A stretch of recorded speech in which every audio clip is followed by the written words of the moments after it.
The Brandon Peters Show may contain explicit language and detailed plot points. For more information on the show, stay tuned to the end of the episode. It's the summer of 93 at the 30. All right, welcome back to the Brandon Peters Show. Again, closing a week of the summer of 93 at 30. Today, we'll be talking about PM Dawn's Looking Through Patient Eyes with one of my favorite dudes on the planet, Mr. David Banks. Oh, thank you. You're one of my favorites, too. All Hello, right. world. Hello, world. See, I said world this time. I remember a few weeks ago where I didn't know you went international now. There we go. The world knows you. World. All right. So, David, this week on the show, we talked these movies. If you have any quick thoughts of them, you can proudly share them.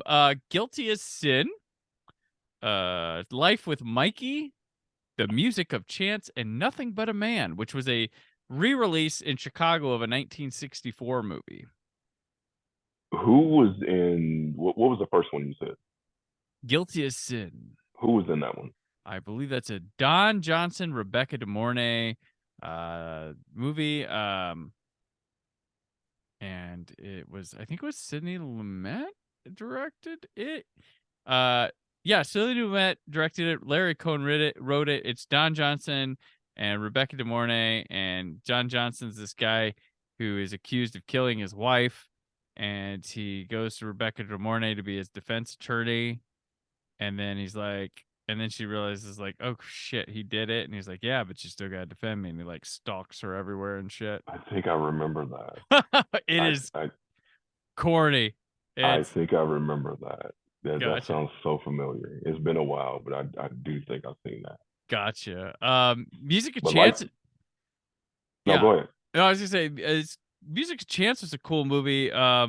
This little one, it's the first half's better than the second, but it had James Spader in like a pretty interesting role where he's not like unrecognizable, but he's very into his part, and Mandy Patinkin, about two guys who gamble at these rich dudes' house and can't pay up, and have to sit and like help build a like cottage or something, or brick or stone wall or something around the house for him to pay him back. It's interesting. And Life with Mikey. Yep. Who was in that? Michael J. Fox. That's who I thought it was. Okay. Yeah, Yep. yeah. I remember seeing that as a kid. Yeah. In good old 1993. Lord have mercy. Nothing But a Man, cool movie. It's a black film from 1964 that Aaron and I and Scott had never seen and stuff, and it was re-released in Chicago for that weekend. But it's about this guy who's like, he's like kind of divorced from his wife, or he is divorced from wife. He doesn't have custody. His wife's kind of like a junkie, and he's going to date this woman who's got this really religious father, and doesn't like him because he's a guy who keeps standing up for himself rather than just going with the flow. And a lot of these people are like, just do what these people, just make things easier by, just kind of doing what, going with the flow of things. Don't tell people what you think or whatever. And he just keeps doing that and stuff. And in this, of course, this small, rednecky town trying to do that, and he keeps losing jobs and stuff by doing it. But it's a really good film, and you can find it on I forget what streaming service was. It's like one of my like awesome discoveries from doing this was Is it on Amazon or Tubi? Yeah, it's on like man. 1966 is on. Well, it's currently on Flix. Oh, it's on YouTube. Like it's just sitting there on YouTube for free. So, yeah, it's a cool movie. And someone else, I think Yaphet Kotto shows up in it really quickly. I think it's like his first film. Oh, really? Yeah, he just shows up quickly at the beginning. Let's see. Well, yeah, now you said 1960. Yeah, Yaphet Kotto. It's like one of his first films. Yep. Okay. But yeah, cool movie. Definitely recommend. But during these things, there's always these movies I'd never heard of or never got to see, and there's discoveries, and that's we do re-releases because, and that one we've been having to go through like there's a lot of movies released in like one theater or 1 to 3 that were like, but if it's something interesting, I've included it. And that one caught my interest, and glad it paid off. I was like, okay, that was a really good one. So That's a great thing about one of the great things about the streaming services now. They have so many of them, mhm. but on a few of them, they have these obscure films Yep. that general public either forgot or they've never heard of before. Tubi and Canopy are like my faves. Like Canopy's the library one, and they have like a really good selection. You get 10 free rentals a month with your library card. Really? And then Tubi, of course, just houses so much stuff. Tubi has, oh my God, man, you can spend just hours just searching, just looking. Right. You know? And of the paid ones, HBO Max has a great library too of stuff. Oh, that's my favorite. A lot of people don't mention HBO Max, but I love HBO. I mean, dollar for dollar, I think that's the best for me. It is, because they've got a good variety. I mean, you get the HBO shows, which is awesome, but then you got like just this vault of like good classic stuff from all eras, and then new stuff. It's good stuff. It is. It's really good stuff. Looking Through Patient Eyes. It's our one we're talking about today from PM Dawn. It's the second single from their sophomore album. Hold with me on this title, The Bliss Album, ... parentheses, vibrations of love and anger and the ponderance of life and existence. The lead single was I Die Without You, which was featured on the Boomerang soundtrack, which is both a movie and a soundtrack you and I enjoyed, David. Love it. I remember. Love it. That music video is just kind of clips from the movie and them singing. I checked it out. The other singles they have from this album, the third single was More Than Likely, which is a duet with Boy George. Talk about obscure. That's a strange pairing right there. Yeah. But if you look at PM Dawn and you look at Boy George, you're like, okay. Yeah, it works. You can buy it. Not a bad song. And then they did a cover of the Beatles' Norwegian Wood, This Bird Has Flown, for their final single. This is their third and final hit on the Billboard Hot 100, peaking at number 6. This is their only number 1 song in Canada. The song features Kathy Dennis on backing vocals and samples George Michael's father figure, which is the thing with PM Dawn. The other one, Set Adrift, that was their big hit from their first album. That was based off Spandau Ballet's True.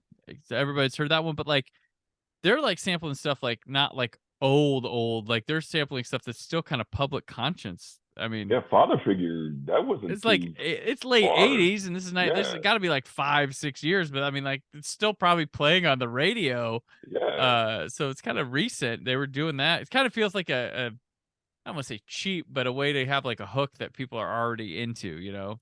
Yeah. But the album, not this song, but their album was involved in a sampling lawsuit for the song So On and So On 6 years later in 1999, but they won the lawsuit because the people that were sampling said something about the liner notes didn't make it clear and people might get confused, and there was like no confusion. It looked like one comes 6 years later, and two, like it looked like someone desperately trying to cling on to some royalties because they weren't getting them anymore or something like that. But PM Dawn, they're labeled as at the time they were labeled pop rap or hip hop pop, and it's a very their style is very speak singy, like kind of like a poetry read, but that was like their PM Dawn style. So this song in PM Dawn, David, were you familiar with the song? I wasn't familiar with the song. I was familiar with PM Dawn, and because I think the first song that I've ever heard was on the Boomerang soundtrack. And I really loved it. Watching this video, listening to this song, it reminded me, especially the video, it had a Prince-esque type of vibe for me. Yeah. It was like if Prince started off maybe in hip hop in a way. He would be PM Dawn. Yeah. You know, and PM Dawn was a nice little mixture of the soft R&B vibe along with the hip hop vibe, kind of brought it together in a way, in a very eclectic way. Yeah.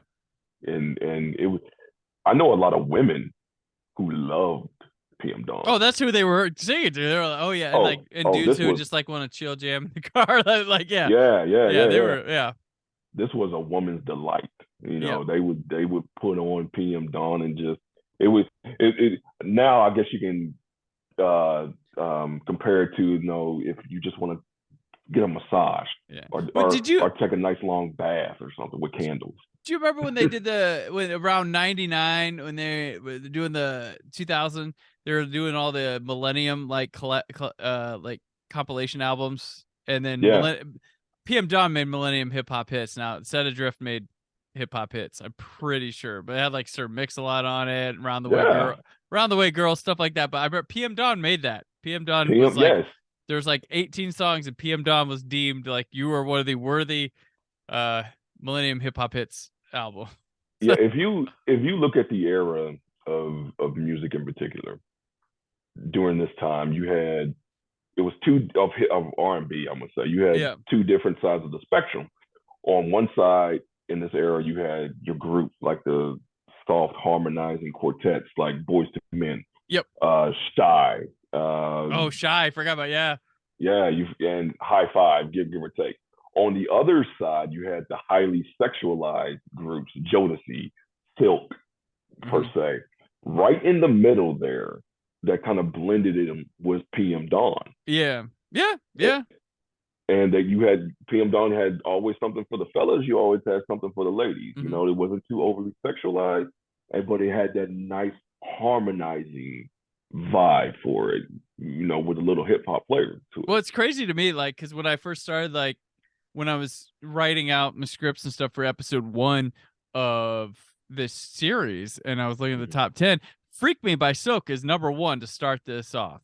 And if it had a better video, it'd have been included in the video series, but it just is like, I was like, there's nothing here. But like, I'm just thinking, like, I remember that song. Like, I liked that song back then, but man, when my parents were in the car or something that came out, I was like, oh. Yeah. You couldn't listen to it. I noticed, like, the cool thing about like Casey Kasem going from the 82 series to the 93 one, man, it is so infused with R&B. Like, it's crazy. Like, rap's like entering here and there, but like it's people were wanting, like, it was very R&B focused. It was especially the early to mid 90s was very R&B centric, man. Yeah. You had all these groups and all these solo singers, and I don't know if I can say his name, but Robert Kelly came out. I mean, he existed. He has stuff in the record, but like it, he's gross, but I mean, but he was there. You know, as I mentioned, Boyz II Men. I think this was the year they were going to start taking the world by storm. Like, with End of the Road. Yeah, isn't it crazy to think how big Boyz II Men was at their time in the apex in the 90s? Oh my god! And now they play casinos. Like, how did that fucking happen? Like, they could have sold out like Wembley Stadium. Like, they were huge, and it's like now they're like playing at the like local casino tour circuit. It's like, it's sad. If you think about it, I don't even think this has been done since. Now, I mean, you can probably correct me if I'm wrong. Boyz II Men, with their not their first single, but with End of the Road, broke Elvis Presley's record, if I'm not mistaken.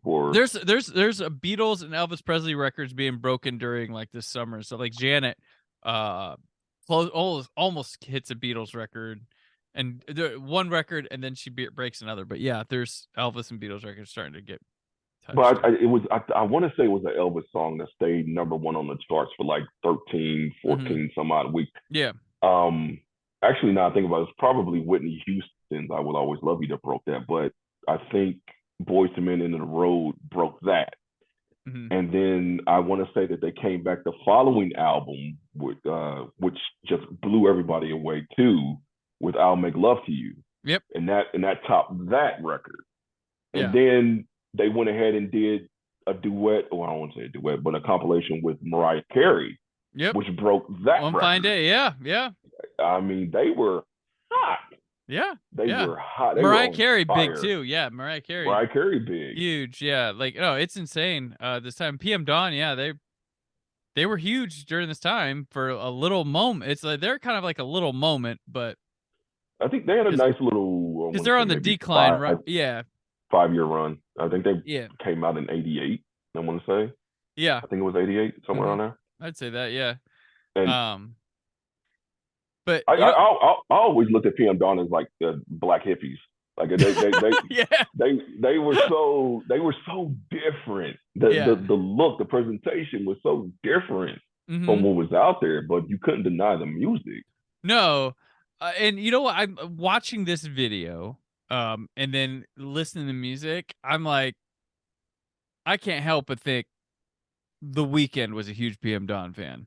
Like, his sound, and then I watched the concert that was on HBO Max he had a couple months ago, and like there's aspects of his live show in this music video, like straight up in here. The women with the veil, like singing and stuff, and then there's some like set details. I'm like, yeah, he like PM Dawn.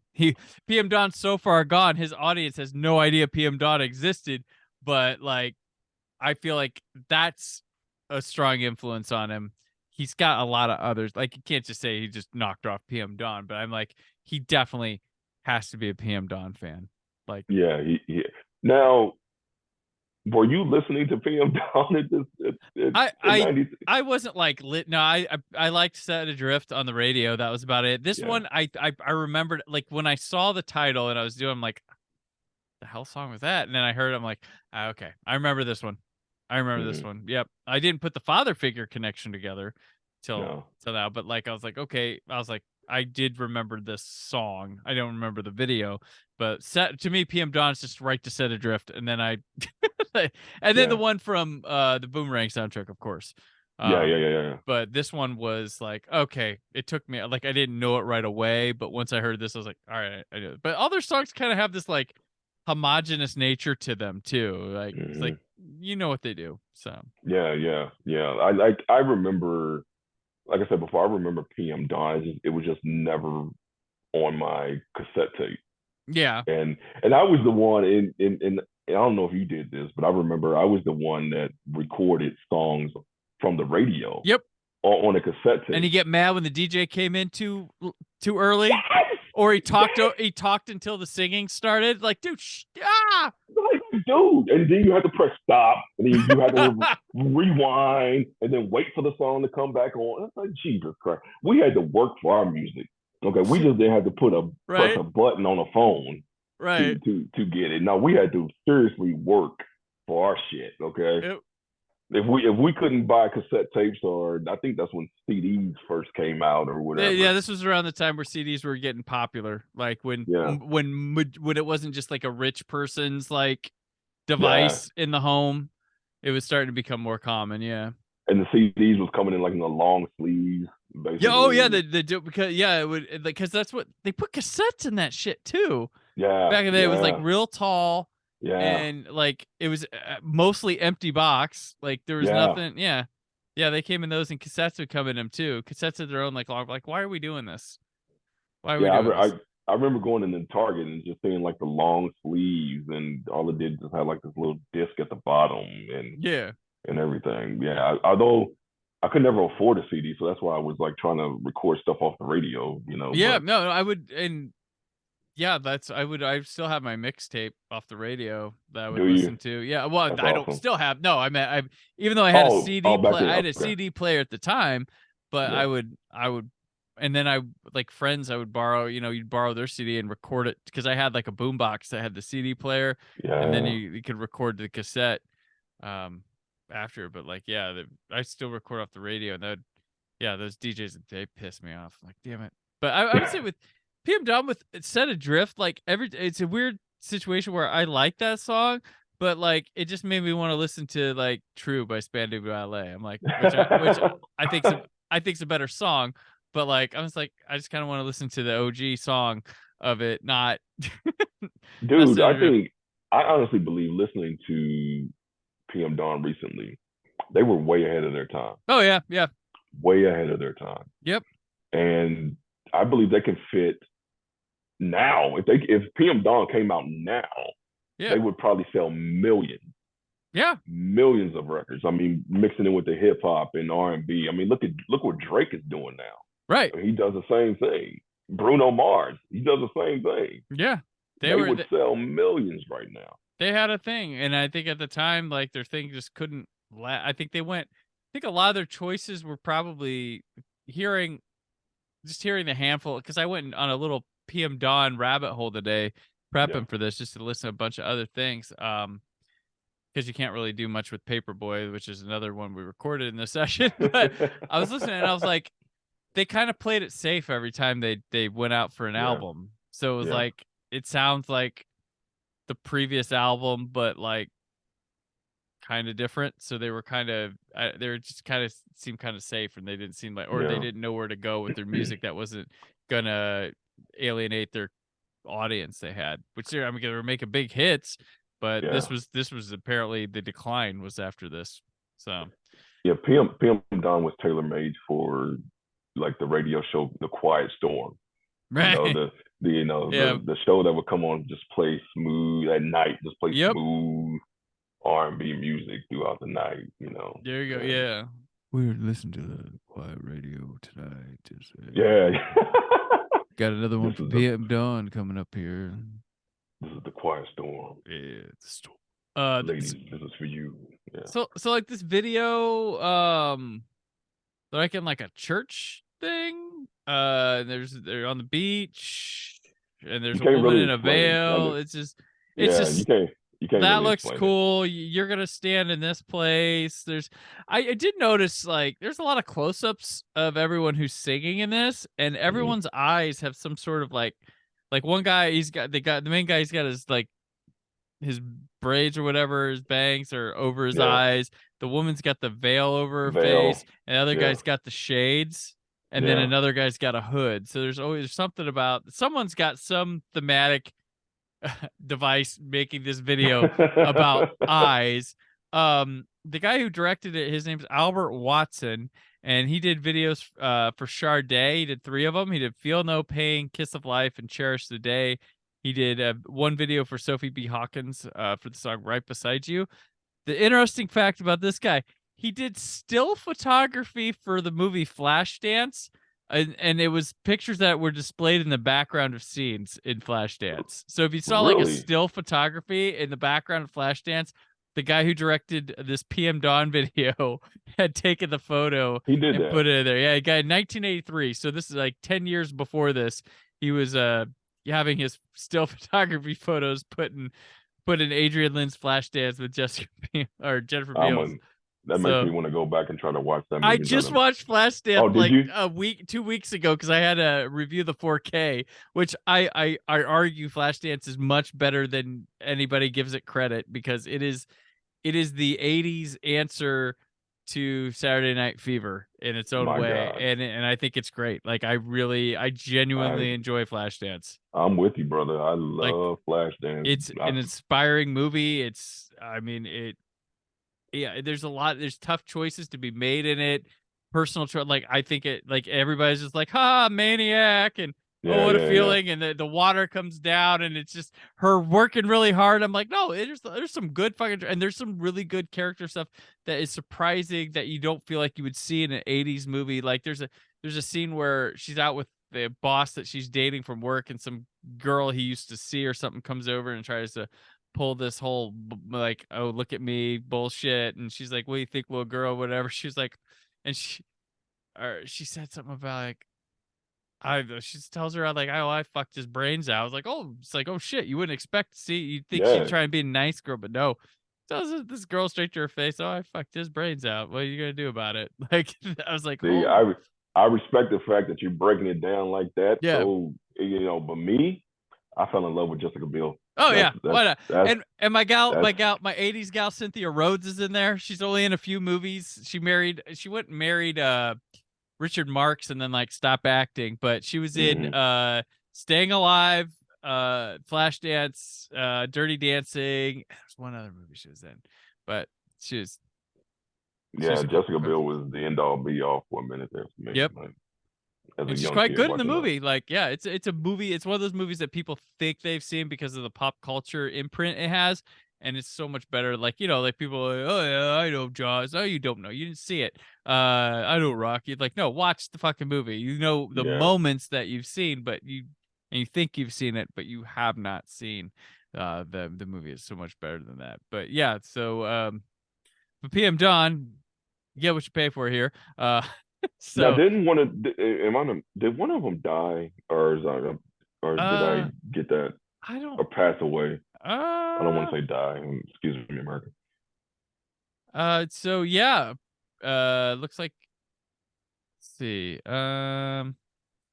Prince B died from a renal disease in 2016 caused by Okay. complications of diabetes at age Diabetes. 46. Woo. Yeah.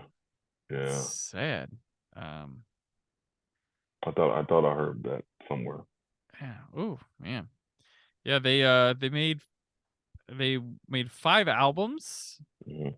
And their last album was called Fucked Music. Apropos. Yeah, like I mentioned their title. So like their first album is called Of the Heart, of the Soul, and of the Cross, the Utopian Experience. This one had that really long title I'm not going to say again. Third album, Jesus Wept. And then fourth album, Dearest Christian, I'm so very sorry for bringing you here, love Dad. Okay. So they had some fun with Black their album hippies, man. titles. I'm Yeah. telling you, Black hippies, dude. I'm telling you, that's. I mean, but going back, I think they just lost out on the evolution of Yeah. the music genre. Right. It kind of passed them by, unfortunately, because they put out good music. Yeah. But it's just during that time period, everybody was just moving on to something else. Right. We talked about on the last episode I was on, the SWVs, Escape. A lot of people forget about Escape, and then Jodeci, and then Boyz II Men, and so forth and so on. There's a, I think at the time people were hungry for something with energy, and their music doesn't have that kind of, because even like the R&B has like a knock down the door, punch you in the face qual. Like Janet's got stuff that's punching you in the face. Like, oh my god! They're all like hitting you, like the gangster rap's hitting your face. The grunge is hitting you in the face. Yeah. Like that's where people are leaning to. It's, I mean, even go to country. Garth Brooks is pounded down doors. He was huge at this time. Yeah. I think people were just craving some type of energy. Even not like the 80s didn't have energy, but this was kind of a raw, like genuine energy, not a manufactured energy that all this music was bringing, and they were just kind of like, hey guys, yeah. I mean, we talked about music videos. I like to look at this time period as the golden age of MTV. Yeah. This is And they had videos pretty much around the clock. I think the only reality show at this time was The Real World that they had. I could be wrong, but I mean, this was pre-TRL, and Beavis and Butthead, Liquid Television are probably around at this time. Okay. Remote Control around? I would say Remote Control. Okay. I would say, I think a Real World is this. Yeah, 1992 was the first Real World. Yeah. So you have that. 93 would have been Los Angeles. Yeah. Real World Los Angeles. The cowboy guy. Yeah. Beavis and Butthead. Yeah, Beavis and Butthead debuted in 1993. Yeah, this is Remote Control was, I don't know if that was still on, but was singled. This might have been singled out. Singled out. Okay.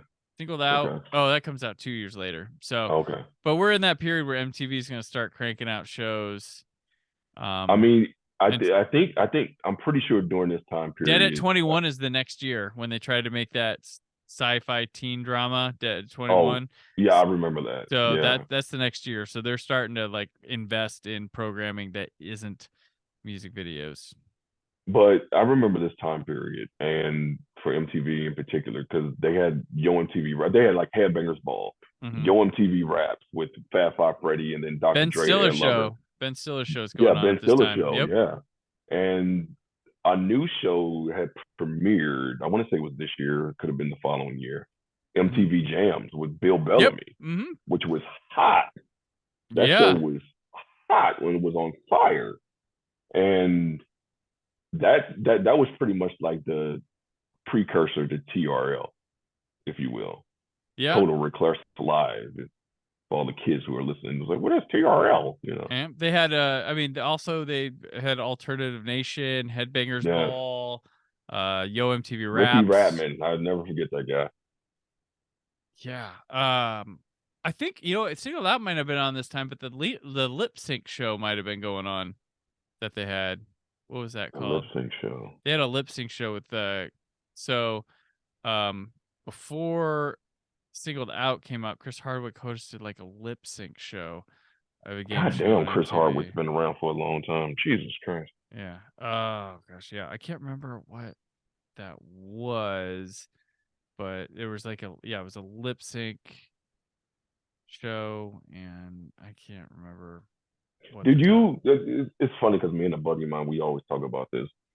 Now, you're probably a couple years younger than me, so I don't know if you watched it at this time, but when MTV had their spring breaks, do you remember how crazy spring breaks were? Yeah. Lip Service, that's what it was called. Service, okay. Lip Service, yeah. But I do remember Lip Service. Yeah. Yeah, that spring break. Yeah, they just be at like pools and like, hi, I'm a VJ, and look at all these. Just had all these hot girls just dancing around like go. Oh, it was Jay Moore hosted it. I'm sorry, it was not Jay Moore. Jay Moore hosted it. Okay. Who was recently in the movie Air. He is. Oh yeah, he is in that. Have you seen that one? Yeah. You like it? Oh, I liked it. Yeah, it's really good. Okay. So. Okay. Yeah, so MTV Jams, I know they played a lot of the R&B, so they would have played the PM Dons and Boyz II Men and so forth and so on. Janet Jackson, so forth and so on, which was my favorite at the time. God damn, I love Janet Jackson. But as I mentioned before, PM Dawn just doesn't get the credit that they deserve. Yeah. For bridging hip hop and R&B with their own eccentric flavor, you know. I want people to go out and listen to them, you know, just nice, cool ride on a spring night, you know, just windows down. Right. That's PM Dawn right there. Yes, for sure. All right, we'll take it out with that. Nice, cool ride out. David, thank you for being part of Summer of 93 at 30. Your stint here is up. So once again, let people know where they keep up with you, what you got going on here. Well, you can look me up on Facebook, David Banks, of course. Instagram, you can look me up there at Aquarius Made 80. Also, I am going to get back into the podcasting world. Developing 2 new shows of mine. I'm doing it all myself. So I'm taking my time, being patient with this. One of them I can say is very near and dear to my heart. Very personal. The other one I'm doing for fun over a subject that I'm very knowledgeable, that I like to think I'm very knowledgeable about. So hopefully I can tell more as the weeks and the months go on and everything like that. But I'm looking forward to doing that. Excellent. Looking forward to seeing what it is. All right. I'm on Twitter and Instagram at Brandon4KUHD, written work at WiseOldBlue.com. Monday, Scott, Aaron, and I will be, looks like we're discussing, let's see. It's the Jurassic Park week, where we are discussing Jurassic Park, but we're also discussing 3 smaller films of varying degrees. Orlando, which has Tilda Swinton, Equinox, with the Matthew Modine film, and Romper Stomper, which was the breakout of Russell Crowe. That and some movie with dinosaurs that people went and saw by the director of Hook. So Director of Hook, yes. So all that I more. wonder where he's at right now. Yeah, he's doing something, and then there will be a music video again on Friday. So come back then. But until then, stay film positive.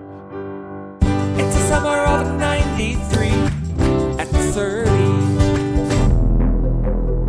Thank you for listening. The Brandon Peters Show is a Creative Zombie Studios production. Produced by Brad Shoemaker and Brandon Peters. Written and edited by Brandon Peters. Announcer vocals by Jessica Alsman. Theme song by Metavari. Web design and show art by Brad Shoemaker with Brandon Peters. All music and clips featured in the episode are property of their respective studios, and no infringement is intended. The Summer of and News Themes by Pres Maxson. Additional information on this and other episodes at thebrandonpetershow.com. For any inquiries, press opportunities, or sponsorship, contact mail at thebrandonpetershow.com. The show is available on Apple Podcasts, Spotify, or anywhere podcasts are found.